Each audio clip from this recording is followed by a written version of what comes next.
할렐루야. 주님의 이름으로 축복하고요. 또 원한합니다. 지난 시간에는 지난주 한 주간 동안에 우리 대한예수교 장로의 총회가 강주에 있는 겨자씨 교회에서 있었습니다. 그래서 한 주간 동안 강주회가 있었습니다. 물론 교회 사역이 있어서 중간에 한두 번 올라와 왔습니다만은 어찌되었든 한 주간 동안 총회를 통해서 또 하나님의 뜻을 발견하고 또 총회의 결정과 또 정책을 통해서 지교회가 어떻게 또 하나님의 거룩한 역사를 이루어가야 하는지 새롭게 도전받고 왔습니다. 정말 그 총회 기간에 많은 분들을 만났습니다. 우리 목사님, 장로님들에서 전체 약 한 1600명 정도가 모여서 일주일 동안 계속해서 예배와 회의를 하고 또 기도를 하고 이렇게 보냈는데요. 거기 가서 머무는 동안에 우리 장로님, 목사님들의 얼굴을 보니까 두 유형이 있습니다. 환하고 웃으면서 와 있는 분이 있고 세상의 모든 근심을 다 가지고 그 자리에 앉아 있는 분도 있었습니다. 여러분이 생각할 때 김미열 목사는 어떤 부류에 속했을 것 같습니까? 응? 세상 짐을 다 지고 가서 총회 자리에 앉아가지고 슬픔 중에 앉아있다 왔겠습니까? 아니면은 아주 즐겁고 기쁘고 아주 행복한 모습으로 있다 왔겠습니까? 대답 안 하셔도 됩니다. 우리 다 마음에 알고 있죠. 하여튼 즐겁게 있다 왔는데요. 중요한 것은 뭐냐면은 상당히 많은 목사님들 또 장로님들이 근심 중에 있는 분들이 의외로 많았다는 거예요. 기쁨과 즐거움 중에 있는 분도 있지만 근심과 염려 속에 있는 분도 있다는 거죠. 목회를 하는데 아주 힘들게 목회하는 분이 있고 행복하게 목회하는 분이 있다는 말입니다. 그러면 그 행복하게 목회하시는 분들의 특징이 뭘까? 이야기를 나눈 중에 한 가지 중요한 사실을 알게 됐는데 그 모든 목사님들이 행복하게 목회하시는 분들이 간증하는 이야기 속에 항상 뭐가 있냐면은 하나님이 함께 하셔서 때를 따라서 돕는 사람을 준다는 말입니다. 목회할 때 딱딱 때를 따라서 그때그때 목양을 도와서 함께 복음 전도를 하고 함께 제자 양육을 하고 하나님께 영광 돌릴 만한 일을 할 수 있도록 그때그때 도울 자, 함께할 자, 동행할 자를 하나님이 주셔서 역사를 이루어 가시고 계신다는 사실입니다. 아, 그렇구나. 행복한 목회자들의 특징이 있구나. 하나님이 함께 하시고 함께 하심을 통해서 돕는 자, 함께하는 자, 또 함께 사역을 이루어갈 많은 믿음의 사람들을 붙여주시는구나. 이것을 알게 되었습니다. 여러분, 최근에는 심리학이 긍정심리학으로 가고 있습니다. 긍정심리학. 옛날에 심리학의 주제가 많잖아요. 근데 요즘에 심리학의 여러 가지 흐름이 긍정심리학 쪽으로 가고 있습니다. 말하자면 긍정의 힘이라 할까요? 그런 쪽으로 연구가 되면서 어떻게 하면 사람들이 더 행복해질 수 있는, 사실은 행복 자체를 연구하는 것은 철학에서 주로 했잖아요. 지혜를 탐구함으로 보다 더 행복하게 만드는.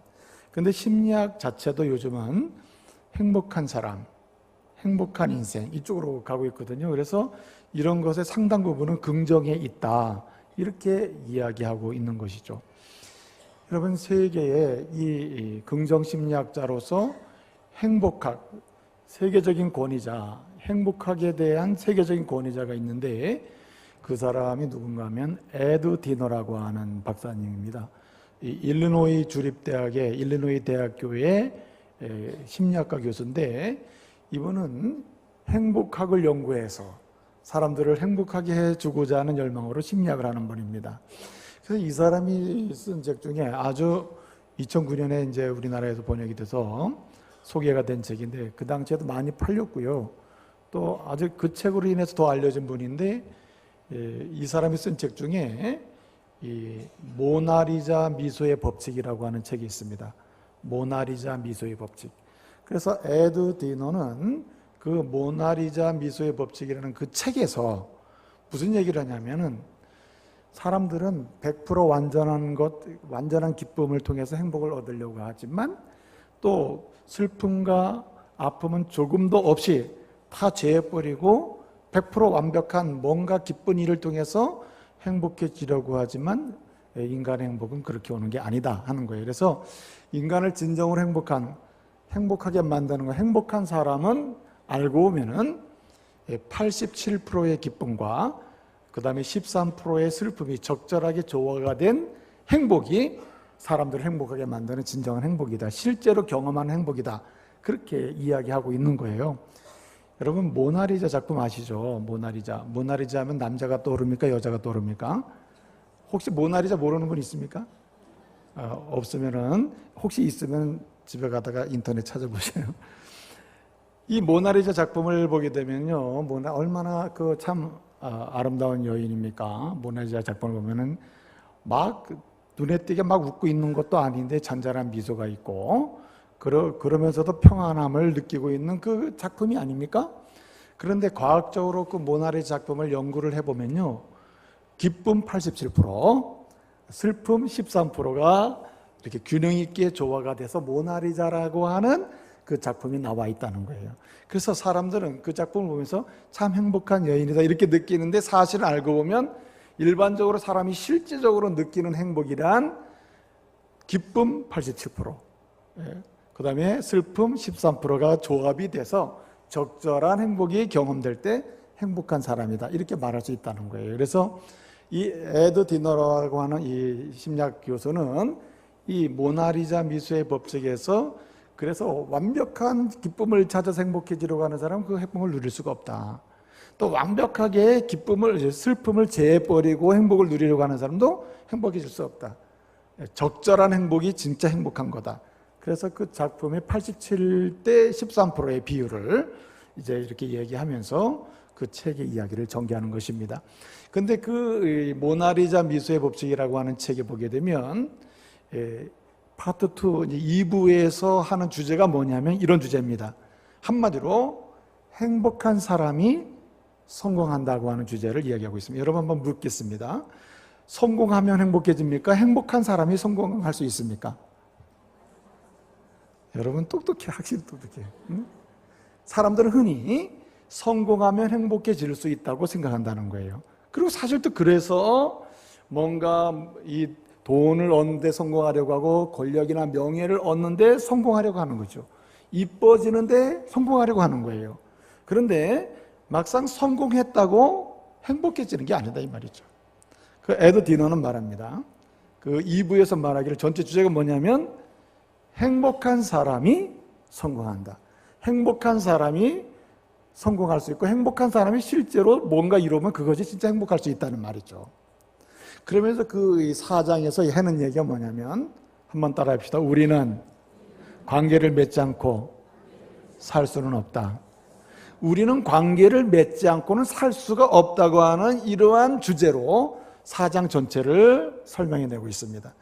한마디로 뭐냐면은 행복한 사람이 성공을 향해 가는 것이고 또 행복한 그 자체가 성공이고 말이죠. 행복한 사람만이 열린 미래를 보면서 갈 수 있다는 말이고, 그러면 행복한 사람은 누구냐라고 말할 때 행복한 사람은 진정으로 함께할 수 있는 좋은 사람과 관계를 맺으며 살아가고 있는 그 상태가 행복이라는 말입니다. 우리가 삶을 살아가면서 정말 함께하고 싶은 사람, 함께할 수 있는 좋은 사람이 일상에서 늘 함께하고 있다면 그 사람은 행복의 조건을 갖춘 사람이라는 말입니다. 여러분 어떻게 생각하십니까? 사회적 관계가 온전해지면 질수록 그 사람 행복의 그 만족도가 아주 높다는 거예요. 여러분 이 에드 디너 박사가 2005년도에 말입니다. 2005년도에 130개 나라를 대상으로 해서 13만 7,214명을 대상으로 해서 조사를 했습니다. 우리나라 사람들도 대상으로 했어요.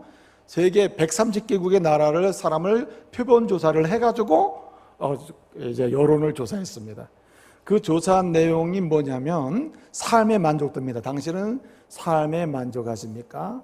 그 삶의 만족도에 대해서 조사를 했는데 우리나라는 평균이 5.5인데 우리나라는 5.4 정도 됐습니다. 5.3, 5.4.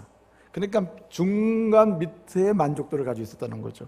한국 사람들은 세계적으로 보게 되면 부를 축적하고 점점 잘 살게 됐음에도 불구하고 삶의 만족도는 그렇게 높지 않다는 거예요.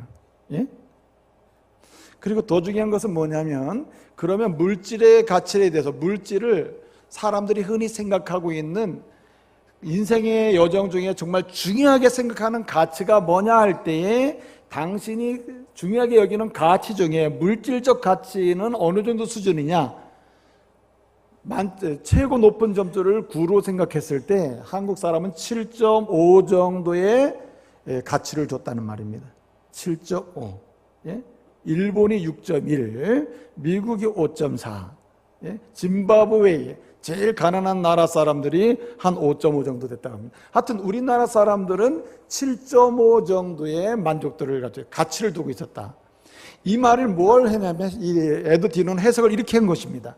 한국 사람이 그렇게 전체적으로 가난한 나라 사람보다 더 나은 생활을 하고 있음에도 불구하고 삶의 만족도가 떨어지는 이유는, 만족도가 낮은 이유 중에 한 가지는 뭐냐면, 사람들이 중시 여기고 있는 가치의 대부분을 물질에 두기 때문이다. 한마디로 물질 중심적으로 사고하는 가치가 너무 강하기 때문에 삶의 만족도는 떨어진다는 말입니다. 그러면서 이 사람이 하는 얘기가 이런 얘기입니다.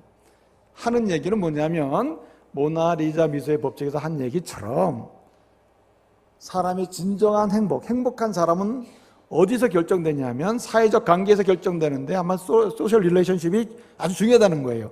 그 가운데 특별히 좋은 사람, 함께 할 수 있는 좋은 사람이 늘 함께 하면서 살아가는 그 상태가 그 사람을 행복하게 할 수도 있고 그렇지 않게 할 수도 있다는 말입니다. 동의하십니까? 경험이 없으면 동의가 안 되죠. 여러분에게 이런 은혜가 있기를 바랍니다. 예? 오늘 말씀을 보게 되면, 정말 행복한 사람은 어떤 사람인가?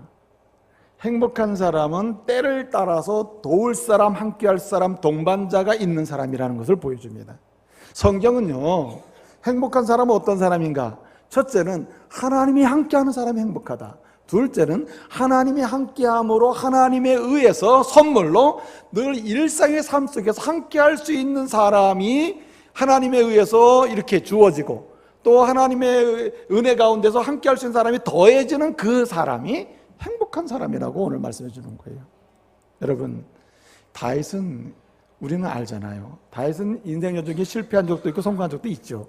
그럼에도 불구하고 실패 속에서도 성공한 가운데서도 그는 굉장히 행복한 인생을 살았습니다.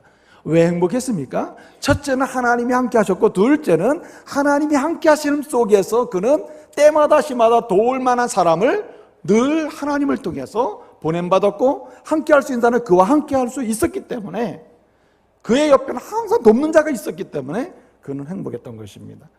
여러분, 묻습니다. 여러분, 좋을 때 여러분의 주변에 사람이 모입니까? 안 모입니까? 여러분이 잘 될 때, 잘 나갈 때, 뭔가 여러분 나름대로 이제는 뭔가 되고 있다고 할 때 여러분 주변에 사람들이 모입니까? 안 모입니까? 모이죠.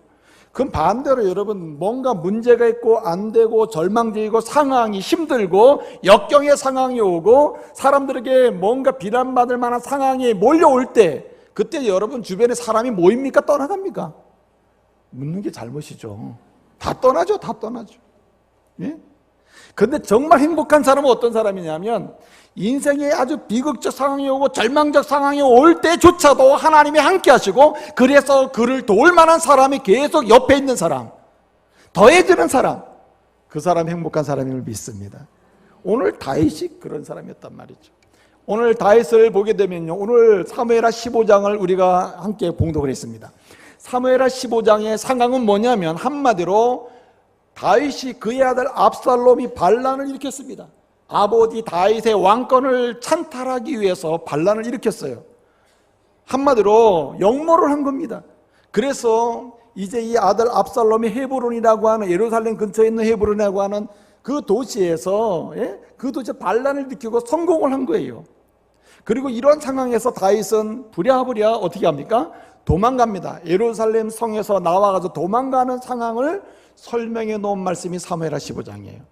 한마디로 다윗의 15장의 상황은 어떤 상황? 절망적 상황, 비극적 상황, 그리고 다른 사람들이 뭔가 다가올 수 없는 상황이라 이거예요. 있는 사람도 그나마 떠나갈 수밖에 없는 그런 아주 인간적 최악의 상황이라는 거예요. 그럼에도 불구하고 놀라운 일은 오늘 사무엘하 15장에서는 뭘 보여주고 있냐면, 이렇게 비극적 상황이요, 떠나갈 만한 상황이요, 절망적 상황에도 불구하고 놀랍게도 다윗에게는 사람들이 계속 모여든다는 말입니다. 그것도 적당하게 그냥 있으나마한 사람이 모여드는 개념이 아니라 반드시 필요하고 있으면 상황을 바꿔놓을 만한 역할을 할 수 있는 그런 사람들이 다윗에게 자꾸만 몰려온다는 말입니다. 오늘 대표적인 인물이 이때라고 하는 인물이고요, 또 두 번째 인물이 사독이라고 하는 인물이고, 세 번째가 아비아달이라고 하는 인물이고, 네 번째 마지막으로 등장하는 31절 이하에 나오는 인물인데요, 후세라고 하는 인물이 나옵니다. 한마디로 이 네 사람은 다 어떤 사람이냐, 없어서는 안 되는데 다윗이 오라고 한 것도 아니고 도와달라고 요청한 것도 아닌데, 이 사람들은 하나님의 은혜 가운데 하나님이 함께 하시는 다윗을 위하여 하나님이 다윗에게 보내준 사람이라는 말입니다. 그래서 여러분, 비록 도망가는 신세지만 다윗은 어떤 사람? 행복한 사람이라 이겁니다.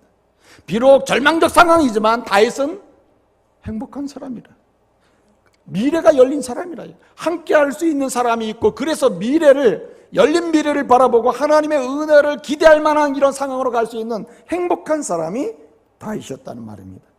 사랑하는 믿음의 가족 여러분, 저와 여러분의 인생 상황이 아주 비극적인 절망적인 상황이라도 하나님이 함께 하시고 하나님이 함께 하시는 가운데 여러분을 도울 만한 수많은 사람들이 때를 따라서 더해지는 역사가 있기를 말씀으로 축복합니다. 이런 사람이 행복한 사람이에요. 이런 사람에게는 열린 미래가 있어요. 이런 사람에게는 어떠한 넘어짐이 있어도 일어날 기회가 있어요. 이런 사람에게는 모든 게 잃은 것이 있어도 회복할 기회가 있어요. 할렐루야. 그래서 우리는 하나님이 함께하고 함께하신 하나님을 통해서 도울 만한 사람이 더해지는 이런 인생을 살아야 한다는 말입니다. 이런 사람이 행복한 인생이에요. 여러분, 어떻게 하면 다윗 같은 인생으로 나갈 수 있을까요?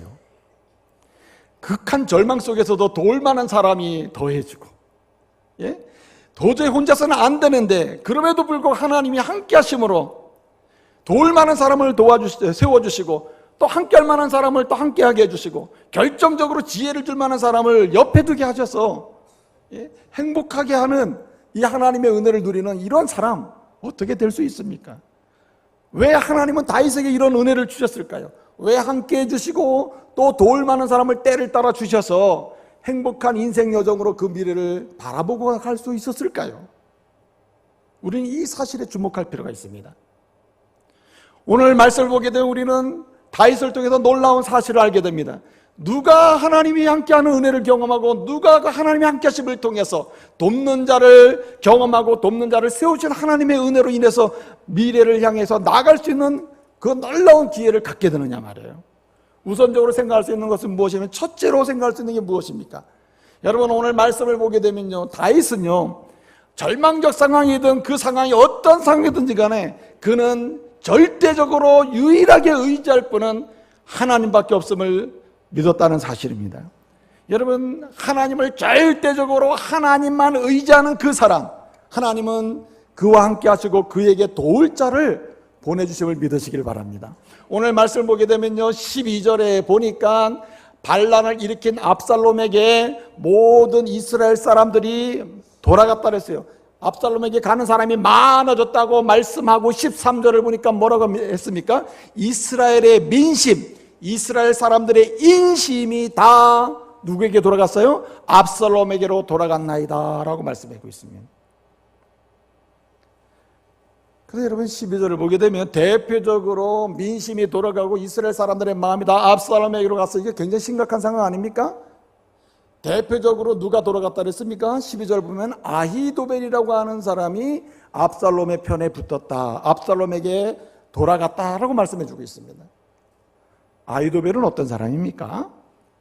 아히도벨은 다윗과 함께 하면서 다윗으로 하여금 승리할 수 있도록 무슨 역할을 했던 사람이면 책사 역할을 했던 사람이에요. 전략과 모략을 제공했던 사람이고 지혜를 제공했던 당대의 뛰어난 모략가입니다. 지혜가예요. 그런 아히도벨이 다윗으로 하여금 전쟁에 승리할 수 있도록 온갖 지혜를 지고 했던 그가 압살롬, 그 아들 압살롬이 반란을 일으키니까 압살롬에게로 돌아가 버린 겁니다. 이게 얼마나 큰 타격입니까? 얼마나 큰 고통입니까? 오늘 말씀을 보게 되면 12절 13절에서 모든 것이 다 떠나갔습니다. 여러분 같으면 어떻게 합니까? 나를 도와주고 나와 함께 했던 아히도벨마저도 돌아섰다면 희망이 없잖아요. 방법을 모색해야 하지 않습니까? 제가 만약에 다윗이었다면 이런 생각을 해봅니다. 어떻게든지 사람을 찾아야죠. 아히도벨만큼 일할 사람을 찾아야죠. 그리고 도울 만한 사람을 찾아내야 되는 거 아닙니까? 그리고 내 편을 만들어야 되는 거 아니에요? 무슨 수를 써서라도 도울 만한 사람을, 내 편을 많이 만들어야 살아나는 것 아닙니까? 근데 여러분, 오늘 말씀을 보게 되면 다윗은 전혀 움직이지 않습니다. 자기를 지지하고 자기와 함께했던 지혜의 사람 아히도벨마저도 돌아섰음에도 불구하고 다른 사람을 찾지 않고 사람을 찾아 나서지 않는다는 겁니다. 여러분, 이게 무슨 말입니까? 다윗은 깨닫고 있는 것입니다. 이러한 모든 사건과 정황 속에서, 자기가 도망가야 될 상황 속에서, 아들 압살롬이 반란을 일으킨 상황 속에서 하나님이 내게 원하시고 나에게 소원하시고 내가 해야 될 일은 뭐냐? 오직 하나님만 의지하라고 하는 믿음을 요구하시는구나. 할렐루야. 그리고 나가는 거예요. 여러분, 세상에 좋은 곳이 다 어디서 옵니까? 우리는 사람에게서 좋은 것을 찾죠.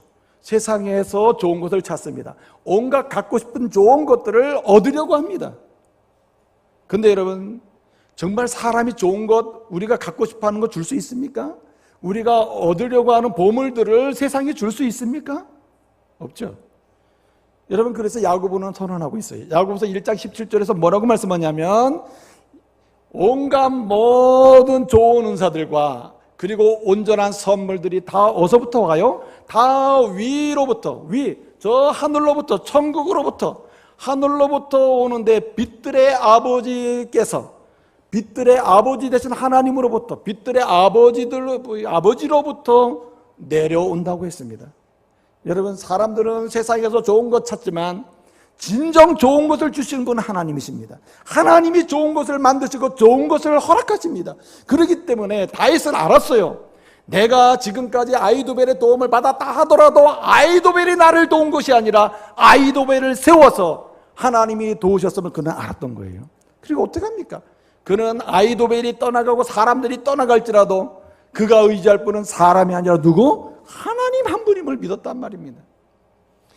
여러분, 믿음 생활을 시작해서 정말 하나님이 함께 하심과 도우심을 경험하는 사람은 어떤 사람입니까?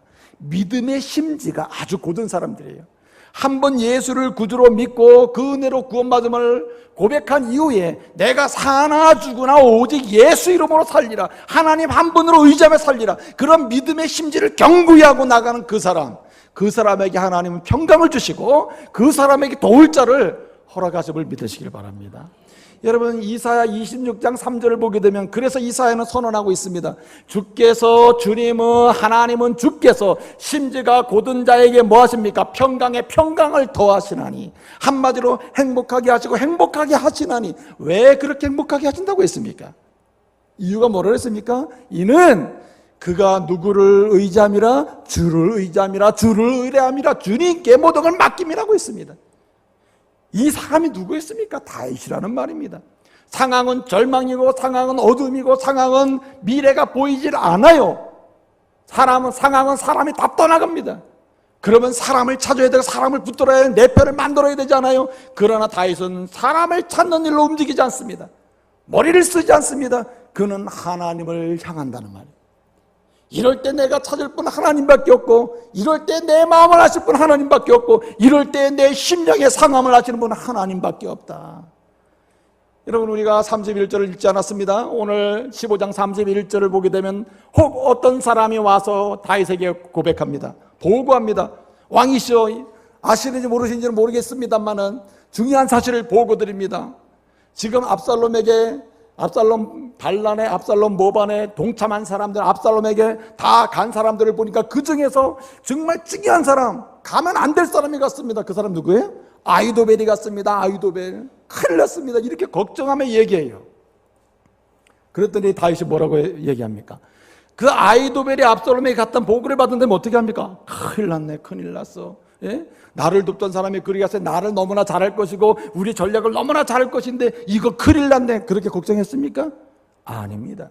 31절 하반절을 보니까 뭐라 합니다? 뭐라고 얘기합니까? 그 이야기를 듣고 나서 다윗이 말하는 게 뭡니까? 사람들에게 말하지 않습니다. 근심을 표현하지 않습니다. 오직 한 가지를 합니다. 여호와여, 내가 주께 원하옵나니, 여호와여 원하옵나니 주여 아이도벨의 모략을 뭐하게? 어리석게 하옵소서. 이 말이 무엇입니까, 여러분? 아이도벨이 지금까지 나를 동거하지 아니라 내가 의지한 분은 아이도벨의 지혜나 모략이 아니라 사람이 아니라 아이도벨을 세우신 누구? 하나님이셨다는 거예요. 하나님. 사랑하는 믿음의 가족 여러분, 어떠한 여정 속에서도 여러분 사람이 아니라 사람을 세우셔서 일하시는 하나님을 의지하시기를 바랍니다. 하나님 의지하고 나갈 때 하나님은 그와 함께 하시고 때를 따라 돕는 사람을 붙여주십니다. 어떤 사람이 배반에 떠날 수 있습니다. 그러나 주님은 하나님 의지하는 그 사람에게 또 다른 도울 사람을 주시는 거예요. 여러분, 하나님이 세웠다가 떠나간 사람의 힘이 있습니까? 결국 지금 하나님이 세운 사람이 힘이 있습니까? 지금 하나님이 세운 사람이 힘이 있는 것 아닙니까? 그래서 다윗은 말하는 것입니다. 여호와는 나의 목자십니다. 여호와는 나의 목자시니 내게 뭐가 없어요? 부족함이 없습니다. 나 하나님만 의지합니다. 목자서 하나님만 의지합니다. 이것이 내 인생의 신조입니다. 그러고 하는 것 아닙니까? 알버트 그레이라고 하는 박사님이 계신데 이분이 쓴 책 중에 아주 대히트를 쳤던 책이 있습니다. 그건 뭐냐면 성공의 공통분모라고 하는 책이 있습니다. Common of Success라고 하는 책인데요, 성공의 공통분모래. 이게 무슨 얘기냐면 성공한 사람들을 보게 되면 공통적인 게 딱 한 가지가 있다. 몇 가지가 있는데 그게 대단히 중요하더라. 근데 그 책을 보게 되면 성공한 사람들에 대한 쭉 설명을 합니다. 일반적인 설명이 이렇습니다. 성공한 사람들을 보게 되면은 뭐 하느냐? 굉장히 부지런하고 근면하고 성실하다. 또 성공한 사람들을 보게 되면은 또 여러 가지 그에게 오는 기회들 있잖아요. 여러 가지 그 기회가 있는데 기회를 절대로 놓치지 않고 포착을 잘한다. 기회를 잘 잡는다는 겁니다. 온 기회 놓치지 않는 경향이 있다. 더 중요한 거는 뭐냐면은 성공한 사람들을 보게 되면은 뭔가 관계가 좋다. 인간관계가 대단히 좋다는 말입니다. 그런데 그것 가지고는 절대 성공할 수 없다는 거예요. 그럼 말하고 싶은 게 뭐냐면 성공한 사람들이 가지고 있는 공통분모의 가장 중요한 게 뭐냐면 소중한 것을 먼저 하는데 그 소중한 것이 뭐냐? 실패한 사람들이 안 하려고 하는 것을 한다는 거예요. 실패한 사람들이 안 하려고 하는 게 있는데 그것을 소중하게 여기고 한다는 거예요. 대개 사람들은 알면서도 안 하는 거거든요. 그렇기 때문에 실패한다. 그렇기 때문에 소중한 것을 안 하는 사람들이 많은데 그것을 너무나 단순한 것 같지만 그것을 계속 습관화돼서 하는 사람이 성공한다는 말입니다. 그래서 이제 뭐 예를 들어서 이런 게 있어요. 혹시 보험업에 종사하는 분들이 있습니까? 보험사업 하는 분들. 오늘 제가 팁을 드릴 테니까 그대로 해보시면은 다 부자가 될 줄로 이렇게 생각이 됩니다. 이거 아무나 주는 건 아니에요. 오늘 특별히 오신 분들에게. 그래서 그 사람은 얘기하기를 예컨대 보험하는 사람 있잖아요. 보험하는 사람이 성공하려면 어떻게 되느냐? 가장 소중한 것을 먼저 해야 되는데 보험하는 사람이 소중한 것 해야 될 게 4가지가 있대요. 첫째는 뭐냐면은 나의 고객이 될 만한 사람을 항상 찾아야 된다는 거예요. 쉬지 않고 계속 찾아라. 예? 그 다음에 2번째는 찾은 이상 계속 전화하라. 전화하는 습관을 들여야 된다는 거예요. 기분이 좋을 때 이럴 때 아니고 항상 쉬지 않고 전화해라. 당신에게 내가 연결되어 있다는 거 보여야 되는 거죠. 그 다음에 3번째 하는 게 뭐냐면은 판매할 상품을 준비하고 있어라. 그래서 상품을 계속 판매하고 소개해 주라는 거예요. 뭐 하라는 건 아니지만은 이런 상품이 좋은 게 있다고. 들라는 말은 아니지만은 뭐 이렇게 하면서. 근데 더 중요한 게 있습니다. 그러면서 부지런히 자신의 삶의 영역을 쉬지 않고 뛰라는 겁니다. 여러분 뭐 다 보험해라는 얘기는 아니에요. 뭐 그렇다고 해서 그렇게 하면 어떻게 된다는 걸 제가 보장하고자 하는 말은 아닙니다. 근데 제가 드리고자 하는 말은 뭐냐면은 이 알버트 그레이가 한 말에 정말 가치 있는 말이 뭐냐면 소중한 것을 먼저 하지 않으면 절대 성공할 수 없다. 근데 정말 중요한 것은 소중한 것은 뭐냐? 반드시 해야 될 것을 습관을 들여서 그것을 반복해야 한다는 말입니다. 여러분, 예수 그리스도 안에서 구원받은 하나님의 사람이 하나님의 함께하심을 경험하고 하나님의 돕는 자를 도와 보내주시는 그 은혜를 경험하면서 정말 인생의 참된 기쁨을 누리는 그런 인생 여정을 가기를 원하신다면 우리는 습관을 반복해야 돼요. 소중한 것을 습관화시켜야 돼요. 그것이 무엇인가? 어떠한 상황이 오든 절망이든 긍정이든 기쁨이든 슬픔이든 완전히 비극적 상황이든 긍정적 상황의 어떤 상황 속에서든지 하나님만 의지하는 습관이 있어야 할 줄로 믿습니다. 어떤 상황에서도 하나님께로 나가는 습관, 사람 찾지 말고 사람에게 다가가지 말고 하나님 먼저 부르고 하나님께로 나가는 습관, 이 믿음의 습관이 하나님의 함께하심을 경험케 하고 하나님이 함께할 도울 자를 보내시는 은혜도 누리게 되는 역사를 보게 될 줄로 믿습니다. 이런 사람이 필요한 거예요. 또 한 가지 오늘 여기 말씀을 보게 되면요, 누가 하나님의 함께하심을 경험하면서 그리고 하나님이 보내신 도울 자를 또 경험하고 함께하면서 하나님의 은혜를 증언할 수 있냐 이 말이죠. 오늘 말씀을 보게 되니까요, 오늘 13절을 보니까 뭐라고 했습니까? 모든 이스라엘 사람들의 인심과 민심이 다 압살롬에게로 갔습니다. 그랬더니 이 말을 다 보고 듣고 이제 반란이 일어나고 민심이 그리로 다 행했다는 말을 듣고 심지어는 12절에 아이도벨 책사까지 그리로 갔다는 말을 듣고 난 다음에 다윗이 한 얘기가 무엇입니까? 14절 보니까 부하들에게 이렇게 명령합니까? 지금부터 전쟁 준비해라. 곧 예루살렘으로 공격해 올 때니 싸울 준비해라. 이렇게 얘기합니까? 아니죠. 오늘 14절을 보니까 이렇게 얘기하면 동사 세 가지가 나와요. 첫째는 일어나라, 둘째는 도망가라, 셋째는 서둘러라. 이 세 가지 동사가 나옵니다. 빨리라는 말이 나오거든요. 그래서 여러분 오늘 말씀을 보면 일어나, 도망가자, 빨리라는 말로 되어 있습니다만 이 말은 실제로 하나하나의 명령형입니다. 일어나라, 지금 빨리 일어나라, 그리고 지금 도망가라, 그리고 서둘러라, 이렇게 얘기하는 거예요. 그리고는 예루살렘 성에서 나와서 도망을 가게 되는 것입니다. 여러분 생각에 왜 도망갔을 것 같아요? 가장 유치한 생각은 살기 위해서, 이렇게 대답하는 겁니다. 근데 여러분, 살기 위해서 도망가는 개념이 아니라는 게 이게 중요해요. 왜 그런가 하니 객관적으로 보게 되면요, 다윗 왕은 그렇게 호락호락한 사람이 아닙니다. 여러분, 다윗은 전쟁에서 실패한 적이 없는 사람이에요. 백전백승이 한마디로 얘기하면 그거는 어디를 가든지 하나님의 영광을 위하여 하나님을 의지하고 싸웠기 때문에 하나님이 늘 함께 하시고 싸울 만한 사람을 붙여주셔서 항상 이기게 하셨어요. 그런 능력과 은혜를 경험한 사람입니다. 그런 사람이 뭐가 두려워서 아들이 헤브론에서 가까운 도시에서 반란을 일으켰다고 당장 도망을 가냐 말이에요. 다윗의 개인적인 능력과 싸움의 경력으로 봤을 때 절대로 압살롬이 쉽게 상대할 사람이 아니에요. 객관적으로 보게 되면 싸워서 이길 만한 사람이다. 그런데도 도망갑니다. 또 한 가지 여러분 보게 되면요, 그 당시에 팔레스타인 가나안 땅에서 제일 요새화되어 있는 성이 예루살렘입니다. 예루살렘은 강력하게 요새화되어 있어요. 우리가 이미 알고 있습니다만은 후에 페르시아 제국, 바벨론 제국이 공격해 왔을 때 어떻게 됐습니까? 이 바벨론이 공격할 때도 쉽게 공략하지 못한 성이 예루살렘 성입니다. 그런데 그런 성을 버리고 그냥 도망갑니다. 왜 그럴까? 그게 가능한 얘기입니까? 또 객관적으로 보게 되면요, 다윗에게는 호위병이 있고 용사들이 있습니다. 다윗의 군대가 강합니다. 여러분, 다윗이 이스라엘을 통일 왕국을 이루고 하나님이 약속한 땅을 다 정복할 때까지 그 역할을 했던 장군이 요압이에요. 요압이 살아있습니다. 그리고 오늘 말씀 보게 되면 이때라고 하는 사람이 600명의 용사를 거느리고 다윗을 도울 준비를 하고 있어요. 뭐가 두려워서 도망갑니까?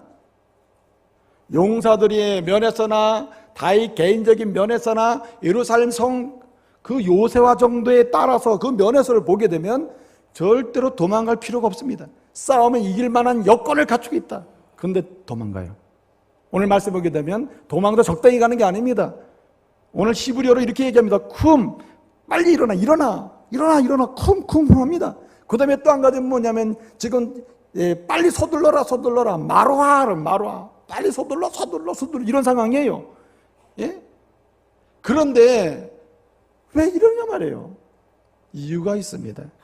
그 이유가 뭡니까? 여러분, 예로부터 예루살렘 성은요, 하나님의 성을 상징합니다. 하나님의 평안의 임재를 상징해요. 거기에는 성막도 있고요, 거기에는 언약궤도 있어요. 거기에 하나님 말씀이 있어요. 하나님 말씀이 있고 하나님의 임재에 있는 곳은 평강이 있는 곳이에요. 다윗은 알았습니다. 예루살렘이라는 말이 뭡니까? 평화의 도시라는 뜻 아닙니까? 이 평화의 도시에서, 하나님의 평강의 임재를 상징하는 도시에서, 말씀이 있는 곳에서, 하나님의 거룩한 통치가 상징되는 이곳에서 뭐 하기를 원치 않았어요? 전쟁을 원치 않았어요. 피 흘림을 원치 않았어요. 싸움을 원치 않았어요. 한마디로 뭡니까? 어떤 사람과 주님이 함께 하십니까? 여러 가지 상황 속에서 자기의 유익을 구하고 자기를 위해서 뭔가 해볼 만한 상황이지만 누구를 위하여? 하나님의 영광을 위하여 움직이는 그 사람, 주님이 함께 하시고 그에게 도울 사람을 붙여주심을 믿으시길 바랍니다. 여러분, 나를 위해서라면 다윗은 싸웠을 겁니다. 도망 안 가요. 그의 왕권을 지키기 위해서라면 그는 떠나지 않았을 겁니다. 근데 여러분, 내 왕권을 포기하는 한, 내 이름이 먹칠이 되는 한, 내가 모든 걸 다 잃어버리는 한 하나님의 영광과 임재가 손상이 되지 않냐고, 하나님의 도성이 상징적으로 그 평강의 도시로 계속해서 역사의 구속사의 의미 있는 도시로 남기 위해서 나는 모든 걸 포기할 수 있다. 할렐루야. 여러분 보세요. 가정이 어떤 것입니까? 가정은 하나님의 교회 안에 있는 작은 교회임을 믿으시길 바랍니다. 교회는 하나님의 나라를 세상 속에 보여주는 그림자와 같은 하나의 모형입니다. 마찬가지로 교회 안에 있는 작은 교회, 가정은 하나님의 나라의 기쁨과 평강을 경험할 수 있는 가장 작은 하나님 나라의 하나의 모형과 같은 곳이 가정이에요. 가정. 근데 여러분, 왜 가정에서 전쟁이 일어나고 있습니까? 왜 가정에서 끊임없는 갈등과 질투가 있고, 그리고 그로 인해서 자녀는 상처가 되고, 그리고 끊임없이 가정은 깨어지고 있냐 말이에요. 왜 가정에 보이지 않는 전쟁이 지금도 일어나고 있냐 말이에요. 다윗 같은 남편이 없고 다윗 같은 아내가 없기 때문이에요. 여러분, 오늘 이후로 여러분의 가정은 하나님의 평강이 임하는 장소요, 하나님의 말씀이 임하는 장소요, 하나님의 나라를 경험할 수 있는 상징적인 장소, 축복의 장소로 여기시기를 말씀으로 축복합니다. 그럼 어떻게 합니까? 여러분, 다윗은 싸워서 이길 수 있다니까요. 이길 수 있습니다. 여러분, 힘으로 다 할 수 있어요. 그러나 포기입니다. 왜? 하나님의 영광을 위하여, 하나님의 집을 지키기 위하여, 하나님의 이름을 높이기 위하여, 하나님의 평강을 백성들 가운데 누리도록 하기 위해서 그는 모든 걸 놓습니다. 여러분, 남편이 말이죠, 힘이 없습니까? 힘 있죠. 여성들은 이걸 알아야 돼요. 남자는 힘이 있다. 예?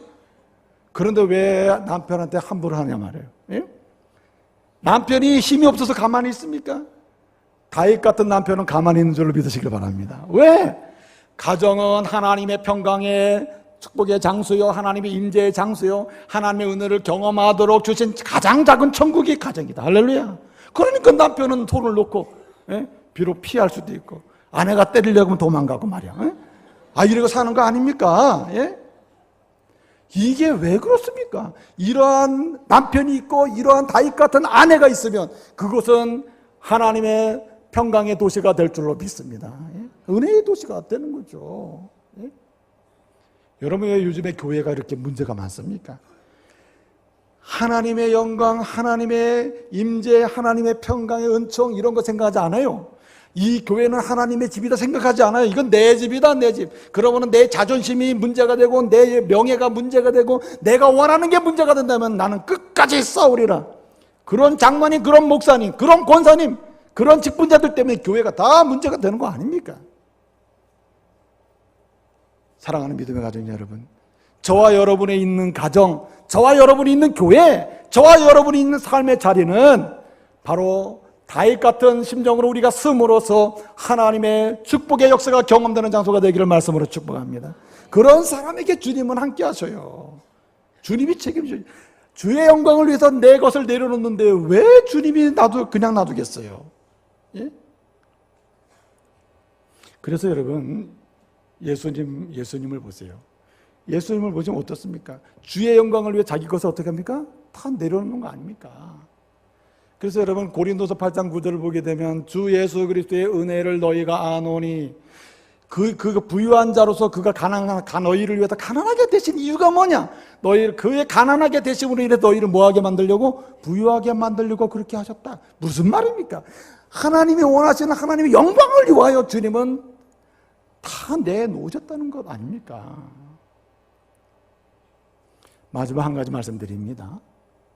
어떤 사람과 주님을 함께 하시고 도울 사람을 보내셔서 행복한 인생으로 그 미래를 열게 하십니까? 오늘 이때라는 사람이 나와요. 이때라는 사람이 나오는데, 이때는 본래 블레셋 출신입니다. 블레셋 이방인이에요.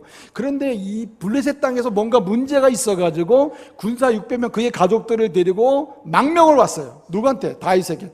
근데 망명을 온 지 얼마 되지 않았는데 다윗이 다시 아들이 반란을 일으켜서 도망가는 신세가 된 겁니다. 여러분, 다윗이 뭐라고 얘기합니까? 오늘 본문에서 너는 어제 왔고 나는 정처 없이 유랑하는 사람이 되었으니, 이제 너 나 따라오지 말고 그냥 여기서 편안하게 있어라. 이제 네가 망명 온 지 얼마나 됐고 나 또 와가지고 나 고생하려고 그러나 따라오지 말라고 이렇게 얘기합니다. 그랬더니 이때가 어떻게 합니까? 아닙니다. 난 절대로 떠날 수가 없어요. 왕과 함께 있습니다. 사나 죽으나 왕을 따라가겠습니다. 이렇게 따라가면서 끝까지 돕다가 결국 복을 받는 거 아닙니까? 근데 여러분, 여기서 무엇을 할 수 있습니까? 다윗은 자기가 왕이지만 누구를 생각합니까?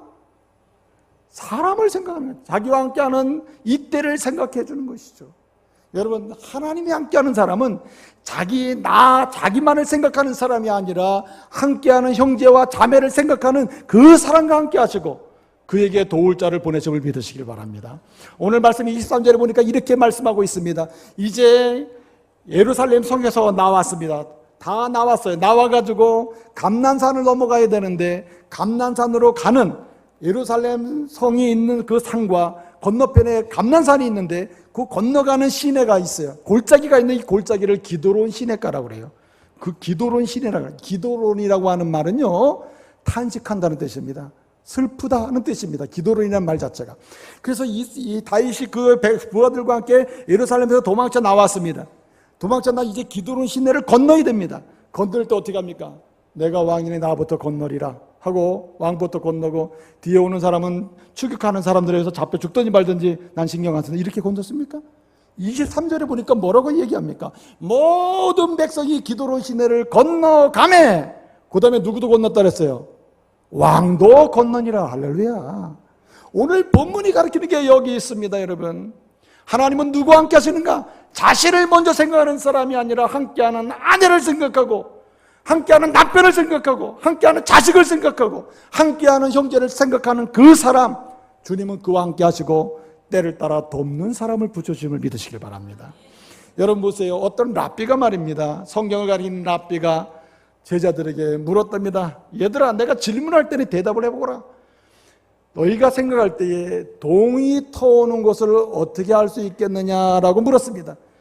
그 랍비의 제자 한 사람이 이렇게 대답합니다. 선생님, 동이 터오는 것을 알 수 있는 방법은 멀리 있는 개와 양이 구별이 되기 시작하면 동이 터오는 것을 내가 알 수 있다고 생각합니다. 그 좋은 얘기긴 한데 그 정답이 아니다. 선생님, 제가 얘기하겠습니다. 그래, 얘기해봐라. 제가 생각하기에는 멀리 있는 무화과 나무와 포도나무를 구별할 정도가 되면은 동이 튼 줄로 생각하면 될 것 같습니다. 그 말이 아니냐. 그것도 좋은 대답이 아니다. 선생님, 아무리 생각해도 우리 머리로는 대답이 나오지 않습니다. 동이 터오는 것을 구분하는 때는 언제입니까? 내가 신기한 대답을 해주겠노라 하면서 대답을 합니다. 너희가 사람을 볼 때, 사람을 구분할 정도가 아니라 사람을 볼 때, 누구든지 형제와 자매를 볼 때, 이웃을 볼 때, 이 사람은 정말 하나님이 내게 주신 형제구나, 자매구나 이렇게 보이기 시작할 때 드디어 하나님의 영광의 빛이 임해서 그에게는 동이 트는 역사가 시작되느니라. 그랬다는 믿거나 말거나 얘기가 있습니다. 여러분, 성경은 한 사람의 인생이 새롭게 시작되고 새롭게 열리는 시점을 언제로 보느냐? 예수 믿고 구원받아서 하나님 의지하는 가운데 말이죠. 사람이 뭘로 보일 때? 형제로 보일 때, 사람이 자매로 보일 때, 하나님이 우리에게 주신 가족으로 보일 때, 하나의 패밀리로 보일 때, 그때야말로 이 사람을 하나님은 붙잡아 주시고 함께 하시면서 때때로 도울 자를 보내주실 줄로 믿습니다. 다윗에게 왜 후세를 주시고 이때를 주시고 그리고 사독을 주시고 아비아들을 왜 주십니까? 다윗은 예수의 마음으로 산 사람이에요.